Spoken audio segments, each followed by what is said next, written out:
भगवान श्री कृष्ण, इनकी हर लीला में एक सीख है। ये बाल्यकाल में गाय चराते थे और प्रकृति के प्रेम का संदेश देते थे। युवा अवस्था में अपने बचपन के मित्र सुदामा से दोस्ती निभाकर उन्होंने मित्रता की एक नई मिसाल कायम की। एक तरफ श्री कृष्ण ने प्रेम की भाषा का ज्ञान दिया, तो साथ ही साथ धर्म की स्थापना के लिए महाभारत जैसा युद्ध भी किया। कृष्ण का जीवन ऐसी ही बातों से भरा पड़ा है। जरूरत है नजरिए की। उनका जीवन आपके लिए माइथोलॉजी का एक हिस्सा मात्र भी हो सकता है और आपका पूरा जीवन बदल कर रख देने वाला ज्ञान भी। ये सोचना हमें है कि हम उनके जीवन से क्या लेना चाहते हैं। कृष्ण मात्र कथाओं में पढ़ा या सुना जाने वाला कोई पात्र नहीं है, वो चरित्र और व्यवहार में उतारे जाने वाले देवता हैं। तो आइए सीखते हैं कैसे श्री कृष्ण के जीवन से आप अपने जीवन को श्रेष्ठ बना सकते हैं। कृष्ण के जीवन से हमें सबसे बड़ी बात जो सीखने को मिलती है वो यह है कि शुरुआत से लेकर अंत तक हर मनुष्य का जीवन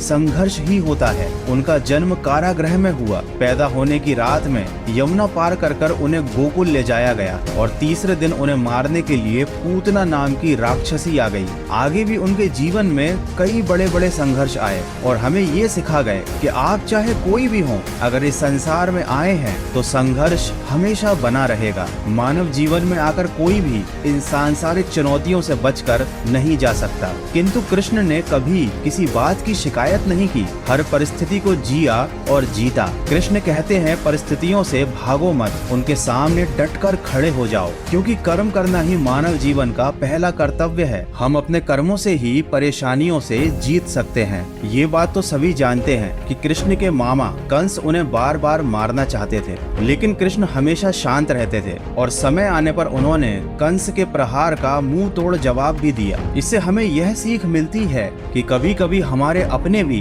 हमारी जान के दुश्मन बन जाते हैं, लेकिन हमें अपना दिमाग शांत रखना चाहिए और सही समय आने पर हमारा बुरा चाहने वालों को हमें सही जवाब भी देना चाहिए। इसी के साथ हमेशा श्री कृष्ण साधारण जीवन जीते थे। गोकुल के राजघराने में परवरिश होने के बावजूद भी वह अन्य सामान्य बालकों के साथ रहते थे, खेलते और घूमते थे। उन्होंने कभी भी अपने राजघराने का घमंड नहीं किया। इस बात से हम ये सीख सकते हैं कि चाहे आपके पास कितनी ही धन दौलत हो, आप कितने ही अमीर क्यों ना हो, लेकिन आपको हमेशा जमीन से जुड़ा हुआ रहना चाहिए। श्री कृष्ण ने हर बुरे समय में अपने विवेक से काम लिया। उन्होंने हर विपरीत परिस्थिति का डटकर मुकाबला किया और हम सबको कभी भी हार ना मानने का संदेश दिया। उनके जीवन से हम यह सीख सकते हैं कि हमें हमेशा आखिर तक प्रयास करते रहना चाहिए, भले ही परिणाम हमारे पक्ष में हो या ना हो। कृष्ण और सुदामा की दोस्ती के बारे में कौन नहीं जानता। हो सकता है कि आज के जमाने में दोस्ती का अर्थ केवल अपना मतलब निकालना रह गया है। कोई किसी का बुरे वक्त में साथ नहीं देता, लेकिन कृष्ण हमें सिखाते हैं कि जिस तरह उन्होंने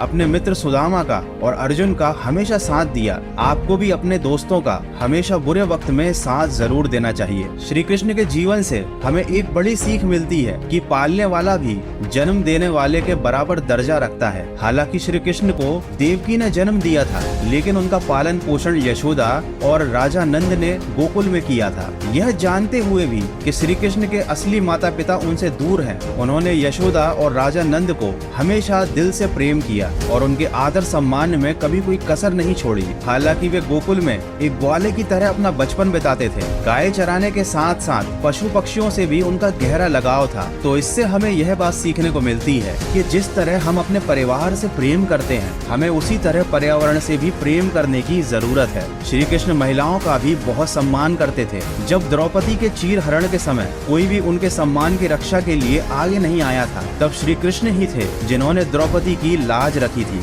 श्री कृष्ण की बुआ के पुत्र शिशुपाल ने श्री कृष्ण का 100 से ज्यादा बार अपमान किया था, किंतु श्री कृष्ण ने हमेशा इन सारी बातों को शांति से सहन किया। उन्होंने दुर्योधन द्वारा किए गए अपमान को भी सह लिया और हमको यह सिखाया कि कभी भी क्रोध में आकर कोई निर्णय नहीं लेना चाहिए, हमेशा खुद को शांत रखना चाहिए। दोस्तों, बचपन से ही श्री कृष्ण की लीलाएं और उनकी कथाएं माता पिता अपने बच्चों को इसलिए सुनाते थे ताकि बच्चे बचपन से ही श्री कृष्ण को अपना आदर्श माने और उनके जीवन से मिली हुई सीखों को देखकर वे भी अपना जीवन अच्छे से व्यतीत करें। किंतु आज के समय में जीवन के मायने काफी बदल गए हैं। चाहे श्री कृष्ण का जीवन हो, चाहे श्री राम का जीवन हो, यह आज के जमाने की जनरेशन के लिए केवल कहानियां बनकर रह गई हैं। लेकिन आप चाहें तो अभी भी इन सारी चीजों से बहुत कुछ सीख सकते हैं और अपने जीवन को सही दिशा दिखा सकते हैं। तो आशा करता हूँ श्री कृष्ण के जीवन से आपको कुछ सीखने को जरूर मिला होगा। तो सकारात्मक सोच के साथ अपने जीवन में अपने लक्ष्य की तरफ बढ़ते चलिए। मैं मिलूंगा आपसे अगले वीडियो में जो आपके जीवन में सकारात्मक ऊर्जा को भर दे और आपको दिखाए एक सही दिशा।